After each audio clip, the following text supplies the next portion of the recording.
우리는 살아가다 보면요, 많은 사람이 겪는 것처럼 삶의 오르막과 내리막을 경험할 때가 있습니다. 그리고 그 오르막과 내리막은 정말 다양합니다. 학생들은 자신의 성적에 따라 삶의 오르막과 내리막을 경험하기도 하고요. 직장인들은 자신의 고과 점수에 따른 승진 여부 및 연봉 산정이 오르막과 내리막을 경험하게 합니다. 또 사업가에게는 매출이, 주식 투자가들에겐 주가의 변동이 삶의 오르막과 내리막을 경험하게 합니다. 지금 제가 이야기했던 것들 말고도 우리에겐 삶의 오르막과 내리막을 경험하게 하는 것들이 참 많이 있습니다. 그중 많지는 않지만 어떤 사람들은 내리막의 상황을 오르막으로 바꾸면서 역전이라는 놀라운 기쁨을 누리기도 하고, 어떤 이들은 오르막이었던 상황이 끝나고 내리막이 시작되는 어려움을 겪기도 합니다. 이렇게 우리는 오르막과 내리막의 반복 속에서 힘들지만 미래를 생각하며 최대한 내가 마주했던 오르막을 통해서 각자 정해둔 그 정점에 도달하기 위해 수많은 노력들을 이어가게 됩니다. 우리의 신앙, 믿음 역시도 그렇습니다. 많은 이들이 마주한 삶의 상황에 따라서 신앙의 오르막과 내리막의 반복을 경험합니다. 그중 내리막을 놓고 우리는 영적 침체라고 표현하기도 하는데요. 마틴 로이드 존스 목사의 책 영적 침체에서는 이것을 시편 42편 5절의 말씀을 빌려서 설명하고 있습니다. 내 영혼아, 내가 어찌하여 낙심하며 어찌하여 내 속에서 불안해하는가? 너는 하나님께 소망을 두라. 그 얼굴의 도우심으로 말미암아 내가 여전히 찬송하리로다. 이 말씀을 통해서 우리가 알 수 있는 영적 침체라고 하는 것은 하나님께 소망을 두지 않는 것, 하나님의 도우심이 없는 것을 말할 수가 있습니다. 이런 이들에게는 시편 기자가 말하고 있는 것처럼 낙심과 불안이 가득합니다. 그리고 이런 영적 침체가 지속되면 단순히 믿음이 약해지는 것이 아니라 그 믿음을 완전히 잃어버리게 할 만큼 깊은 내리막을 경험하게 됩니다. 오늘 말씀에는 감정의 내리막 또 믿음의 내리막을 경험하며 엠마오로 가던 두 사람이 등장을 하게 됩니다. 그들은 우연치 않게 예수님을 만나게 되었고 그 만남을 통해 믿음의 반전, 오르막을 경험하게 됩니다.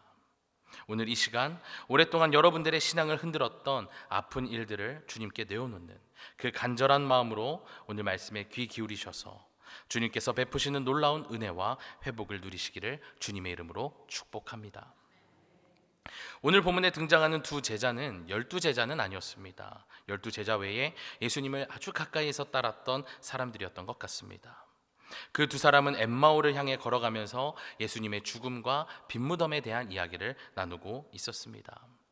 이때 두 사람의 대화에 끼어든 사람이 있었는데 바로 예수님이셨습니다.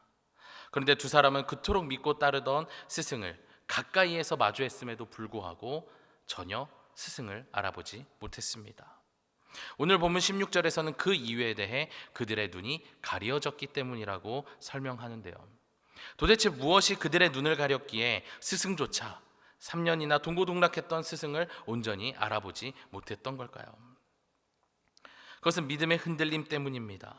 이어지는 17절 말씀을 보면 그들이 무엇 때문에 믿음이 흔들렸고 스승을 알아보지 못했는지 알 수 있는데요. 제가 읽어드리겠습니다. 예수께서 이르시되 너희가 길 가면서 서로 죽고 받고 하는 이야기가 무엇이냐 하시니 두 사람이 슬픈 빛을 띠고 머물러 서더라. 엠마오로 가고 있던 두 제자는 예수님을 잃었다는 슬픔에 빠져 있었습니다. 그 이유는 예수님을 향해 가지고 있었던 자신들의 기대와 희망이 무너져 버렸기 때문이었습니다. 불과 한 주 전만 하더라도 그들은 예수님을 참 선지자이자 이스라엘을 구원하실 분으로 믿었고 그런 예수님의 뒤를 따라서 위풍당당하게 예루살렘으로 입성했거든요. 그리고 그와 함께 수많은 사람들의 외침을 들었습니다. 호산나! 호산나! 다윗의 자손으로 오시는 이여 호산나라고 수많은 이들의 외침을 들으면서 제자들은요 여러 감정에 고취되었을 겁니다. 그러면서 이런 생각들을 했었을 거예요.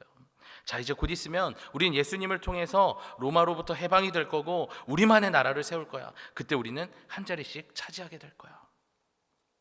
그런데 그 모든 것들이 물거품되고 말았어요. 자신의 모든 것을 걸고 따랐던 그 예수님이 저항 한번 하지 못한 채 십자가라고 하는 굴욕적인 처형을 당했기 때문입니다. 엘리 엘리 라마 사박다니, 하나님 어찌하여 나를 버리십니까? 라는 그 아들의 절규에도 불구하고 하나님은 침묵으로 일관하셨습니다. 이것을 지켜보고 있던 제자들은요, 모든 것이 끝났다는 그 좌절감을 안고 살기 위해서 각자 이곳저곳으로 흩어졌습니다. 그렇게 쓸쓸히 십자가에 달려 죽은 스승을 내버려 두고 도망친 제자들은 그 아픔은 그들을 더욱 침울하게 만들어버렸습니다. 그렇게 제자들은 곳곳에서 숨어있던 중에 예수님의 무덤까지도 이제 비었다라는 소식을 듣게 되었고, 그 소식은 스승의 장례조차 온전히 치르지 못했다라는 커다란 실패감을 안겨주게 되었습니다. 예수님의 죽음과 무덤이 비었다는 소식은 제자들에게 있어 당연히 슬픈 소식인 것 같지만, 그들의 슬픈 빛을 띤 눈에 대해서 오늘 말씀에서 가려진 눈이라고 덧붙여 말하는 것으로 보아 그 소식은 그저 슬퍼할 소식이 아니었던 것 같습니다. 이에 대해서 우리가 조금 뒤에 다시 나누도록 하겠지만, 어쨌든 우리가 기차나 버스 등을 탔을 때 흔들리는 차창 너머로 보는 그 풍경을 우리가 아름답다라고 말하지만, 사실 그 흔들림 속에서 오랫동안 무언가를 본다라는 것은 쉬운 일이 아닙니다. 오히려 우리는 어지러움증을 느끼곤 하죠. 이렇게 두 사람을 비롯해 당시 예수님을 따르던 사람들이 예수님의 소식에 슬퍼했던 것은 그들의 믿음이 흔들렸기 때문이었고, 그 믿음의 흔들림은 예수님을 온전히 알아보지 못하게 만들었다라는 사실입니다. 이럴 때 가장 필요한 것이 무엇일까요? 바로 믿음의 흔적, 영적 추억을 찾는 것이 우리에게 너무나도 중요합니다. 말씀 하나를 우리 함께 읽어보도록 할 텐데요, 요한복음 6장 66절부터 69절의 말씀을 우리가 함께 읽어보도록 하겠습니다. 우리 함께 화면에 준비된 말씀 함께 읽겠습니다. 그때부터 그의 제자 중에서 많은 사람이 떠나가고 다시 그와 함께 다니지 아니하더라. 예수께서 12 제자에게 이르시되 너희도 가려느냐? 시몬 베드로가 대답하되 주여, 영생의 말씀이 주께 있사오니 우리가 누구에게로 가오리이까? 우리가 주는 하나님의 거룩하신 자인 줄 믿고 알았사옵나이다. 아멘. 일전에 예수님께서 가브나움 회당에서 자기 스스로에 대해서 뭐라고 말씀하시냐면, 내가 곧 생명의 떡이다 라고 말씀하십니다. 그러면서 나의 살과 피를 먹고 마셔라 라고 말씀하시는데요, 그래야지만 영생을 얻을 수 있다라고 또 말씀하십니다. 그러자 그 자리에서 난리가 났습니다. 어떻게 사람인 우리가 같은 사람의 살을 먹고 피를 먹을 수 있느냐? 그런데 정말 예수님께서 그런 뜻으로 말씀하셨을까요? 다들 알고 계신 것처럼 예수님의 의도는 그런 것이 아니었습니다. 이것은 예수님께서 당신의 말씀을 품고 당신을 닮아가는 삶을 살 것을 강조하기 위한 비유였습니다. 그런데 이것을 오해했던 사람들은 예수님께 실망하고 두려움을 느끼고 떠나가게 되죠. 그때 예수님께서 12 제자를 향해 묻고 계신 겁니다. 너희도 가려느냐? 그때 베드로가 대답합니다. 주여, 영생의 말씀이 주님께 있는데 우리가 어디로 가겠습니까? 제가 만약에 예수님이었다면 감동받았을 것 같아요. 끝까지 믿고 따르겠다라는 이 충성 고백에 예수님께서 기뻐하시지 않았을까요?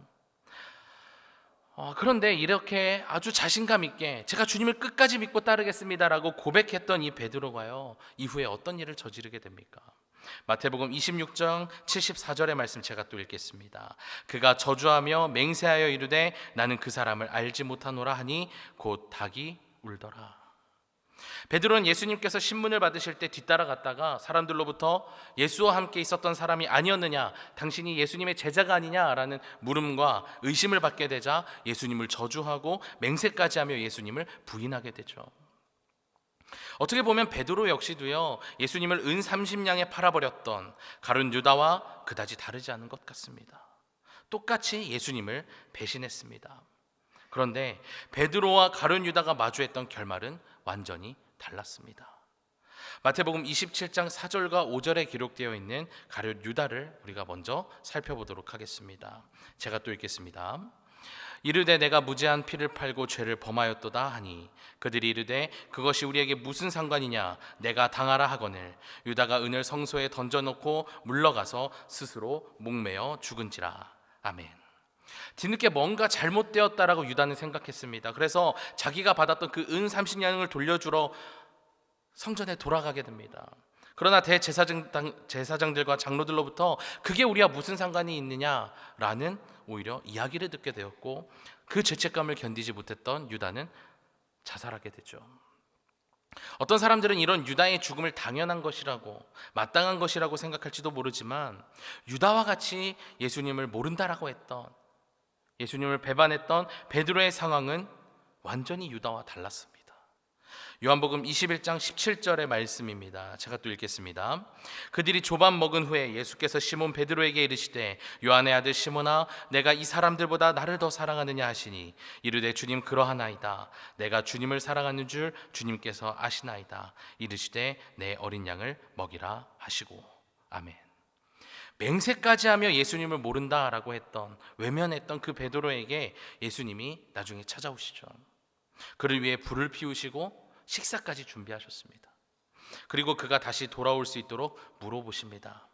네가 나를 사랑하느냐? 우리가 알고 있는 것처럼 예수님의 이 물음은 3번이나 반복됩니다.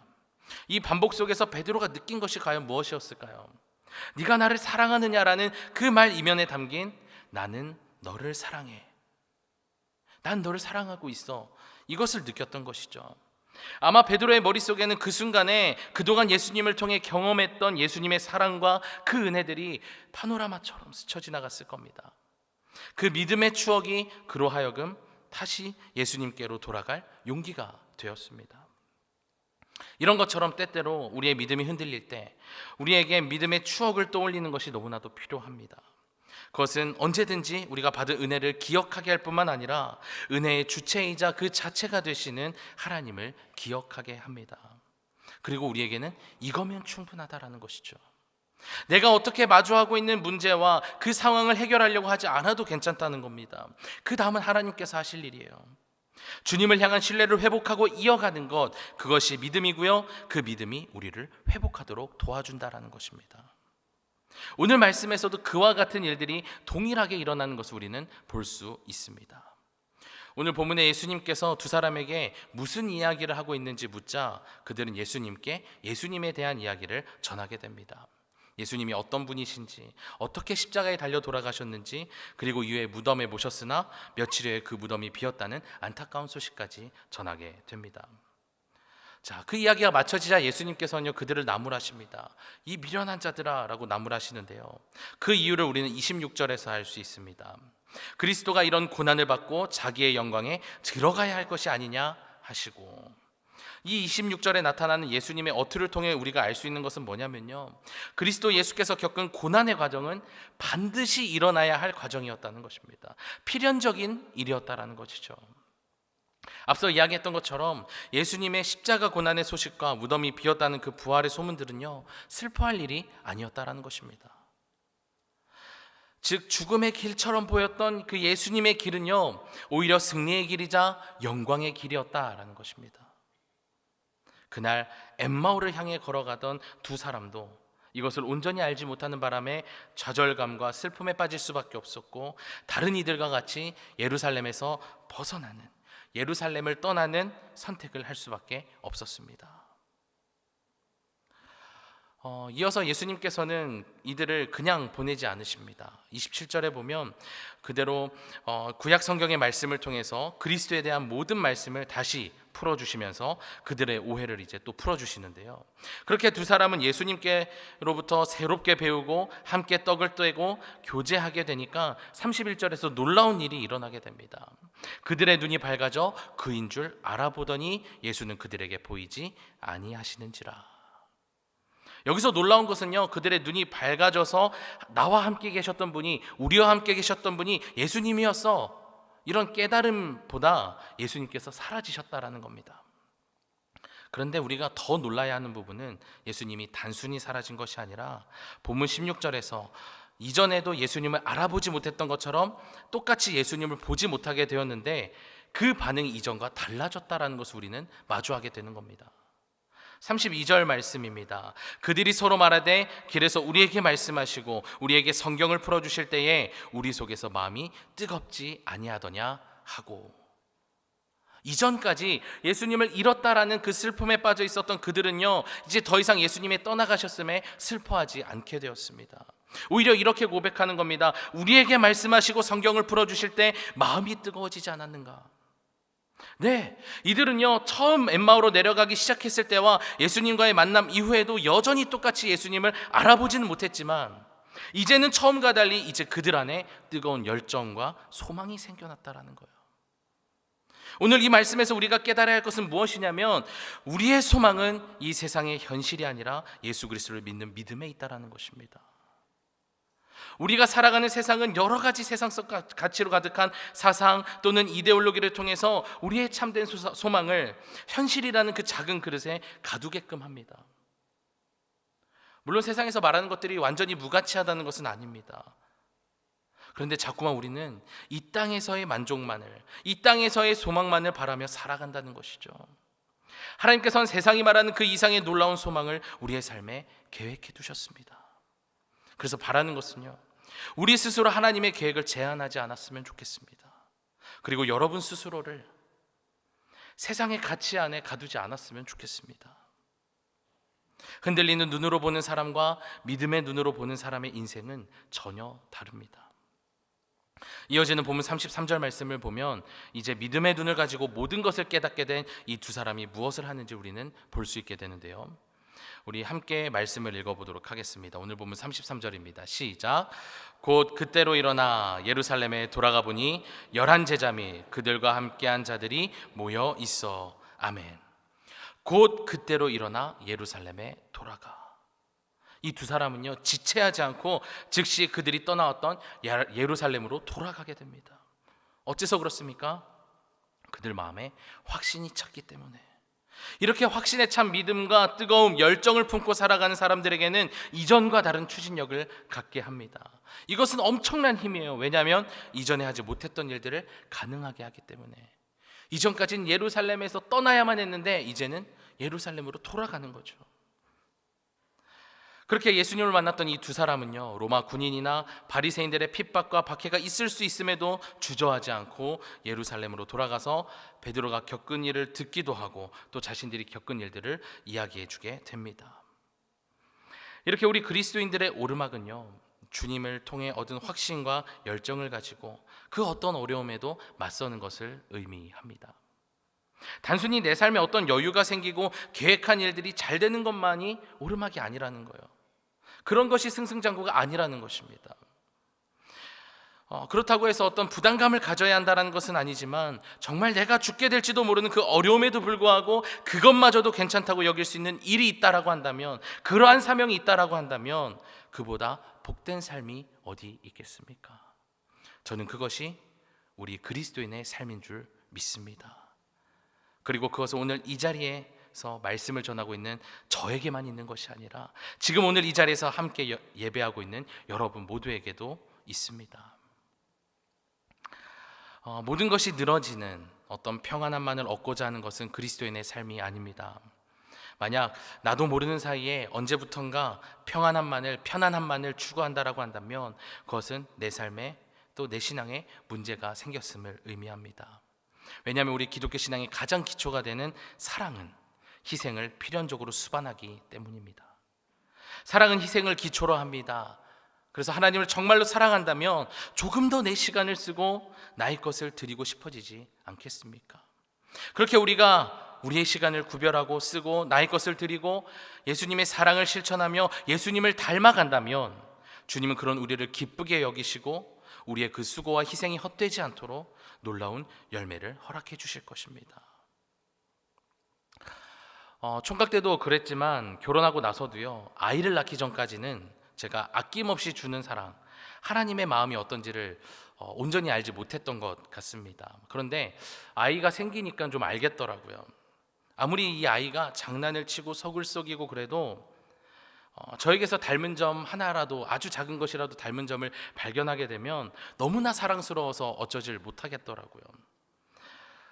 얼마 전에 이런 일이 있었습니다. 저희 아이에게 저의 어릴 적 사진을 이제 보여주면서 이게 누구야? 라고 물어봤더니 은우야? 라고 하는 거예요.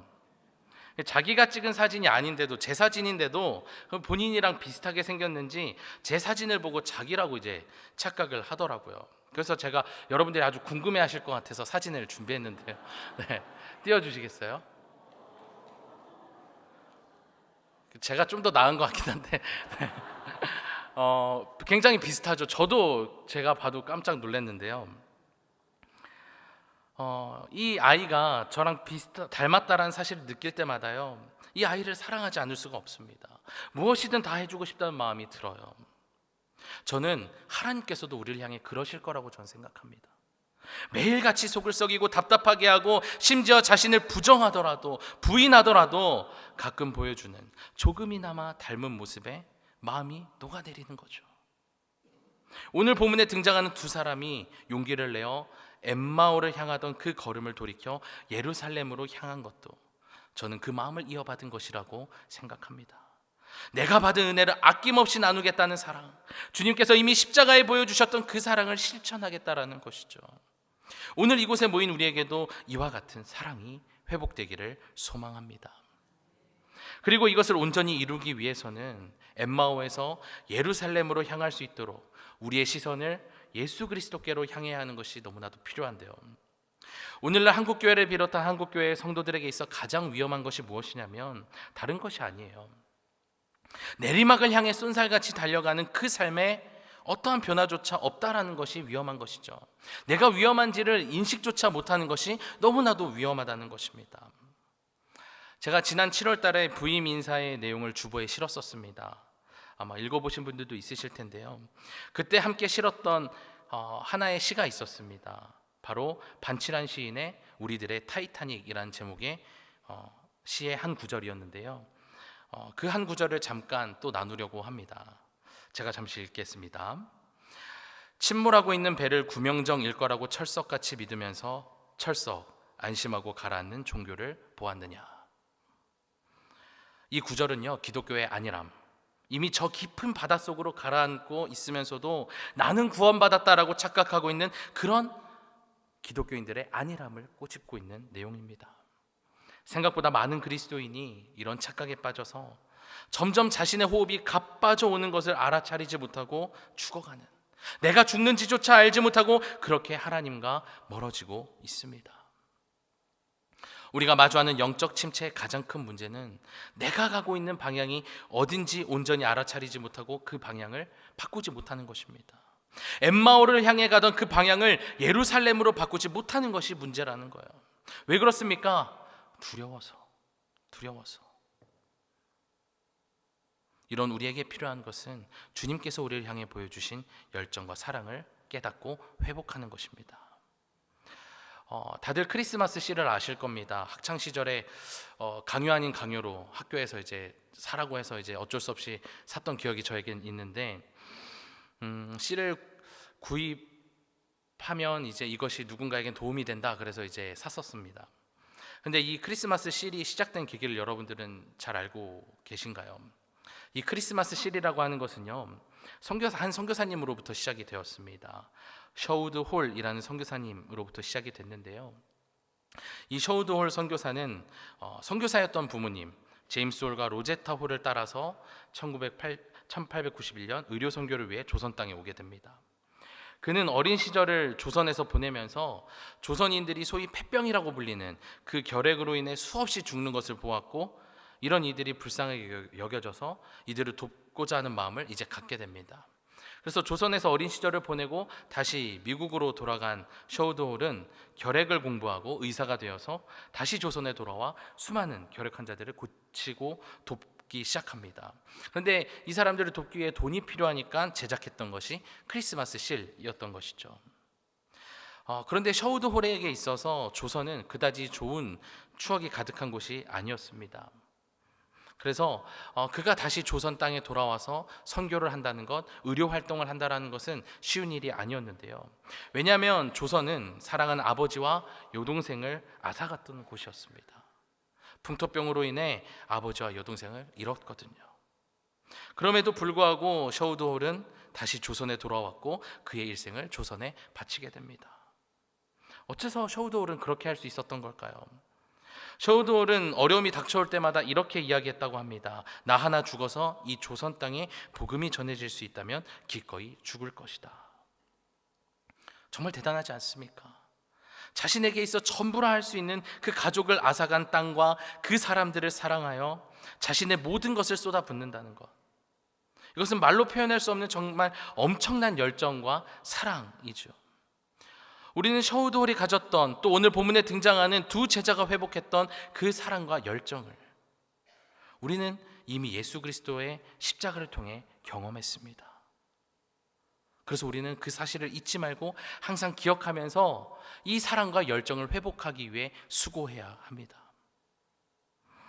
말씀을 정리합니다. 오늘 계속해서 이야기하고 있던 것처럼 우리는 살면서 오르막과 내리막을 언제든 만나게 됩니다.